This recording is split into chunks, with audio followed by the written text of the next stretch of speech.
سب سے پہلے ایمان اور اسلام کی تعریف اور ان کے مابین تھوڑا سا فرق واضح ہو تو زیادہ اچھا ہے۔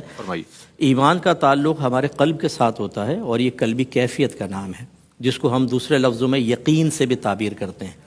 اور یقین کا مطلب یہ ہوتا ہے کہ نبی کریم صلی اللہ علیہ وسلم اللہ تعالیٰ کی بارگاہ سے جو بھی لے کر آئے، چاہے وہ عقائد ہوں، اعمال ہوں، احکام ہوں، انہیں 100% حق اور سچ سمجھنے کا نام ایمان ہوتا ہے، اسی کا نام یقین ہوتا ہے۔ 100%، 100%، یعنی کہ اگر کسی چیز کے بارے میں دل دو رائے قائم کر سکتا ہے تو ایک طرف اگر 100% ہو، دوسری طرف 0، تو جہاں 100% ہے اس کو یقین کا نام دیا جاتا ہے۔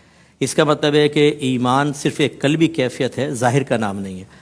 باقی جو ظاہری علامات ہوتی ہیں ایک مذہب سے وابستہ ہونے کے بعد، اگر وہ اسلام کہلاتا ہے تو وہ اسلامی علامات ہیں اور ان کو ہم اسلام کا نام دے دیتے ہیں۔ اور یہ ہوتی ہیں اصل میں اجرائے احکام کے لیے۔ گویا کہ اسلام اجرائے احکام کے لیے دلیل ہے اور ایمان آپ کے جنت میں دخول کے لیے لازم و ملزوم ہے۔ تو لہٰذا ظاہری علامات کیا ہوں گی؟ کسی کا نام مسلمان والا ہو، جیسے آپ کا نام کیا نام ہے؟ محمد رئیس مثال کے طور پہ، تو ایک آدمی فوراً کہے گا آپ مسلمان ہیں، اس کا مطلب ظاہری علامت ہے۔ ایسی کسی کو سرکار نے فرمایا مسجد میں آتے جاتے دیکھو تو اس کے ایمان کی گواہی دے دو۔ ایسے کوئی شخص اذان دے رہا ہے، قربانی کر رہا ہے، حج کر رہا ہے، ظاہری علامات، یہ ظاہری علامات، وہ جو 5 بنیادی ستون بھی قرار دیے گئے ہیں۔ تو یہ ہو سکتا ہے کہ ایک آدمی مومن بھی ہو، مسلمان بھی ہو، جیسے ہم ہیں، مومن ہو مسلمان نہ ہو۔ آخری وقت میں ایک کرسچن مرنے لگا تو اس کے دل میں ایمان داخل ہوا اور اس نے کہا بالکل محمد حق پر تھے، قرآن، کاش میں یہ باطل عقائد پہ نہ رہتا، اور اس کے ساتھ ہی اس کا انتقال ہو گیا۔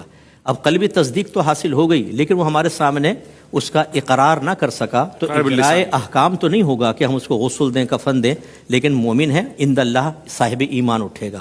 ایک وہ جو نہ مومن ہے نہ مسلمان، وہ کفار جو اعلانیہ کفر کا اظہار کرتے ہیں، اور ایک وہ جو مومن نہ ہو مسلمان ہو، جیسے نبی کریم صلی اللہ علیہ وسلم کے جو منافقین اعتقادیہ تھے کہ دل میں ایمان نہیں رکھتے تھے، ظاہر میں اسلام تھا، داڑیاں بھی تھیں، نماز پڑھتے تھے، جہاد پر جاتے تھے، قربانیاں کرتے تھے، اور اللہ نے گواہی دی ہے کہ وہ صاحب ایمان نہیں ہے۔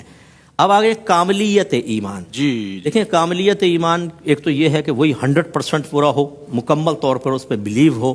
دوسرا انشاءاللہ آگے حضرت ارشاد بھی فرمائیں گے کہ اس کی علامات کیا ہیں، کون سے اعمال ہیں جو ایمان کو کامل کرتے ہیں۔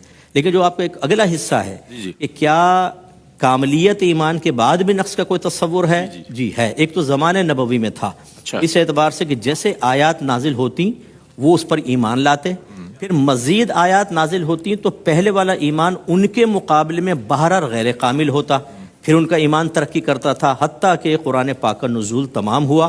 ہاں، تمام ہونے کے بعد صحابہ کا ایمان بھی کامل و اکمل ہو گیا۔ یا بعض اوقات ایسا ہوا کہ کوئی ایمان لایا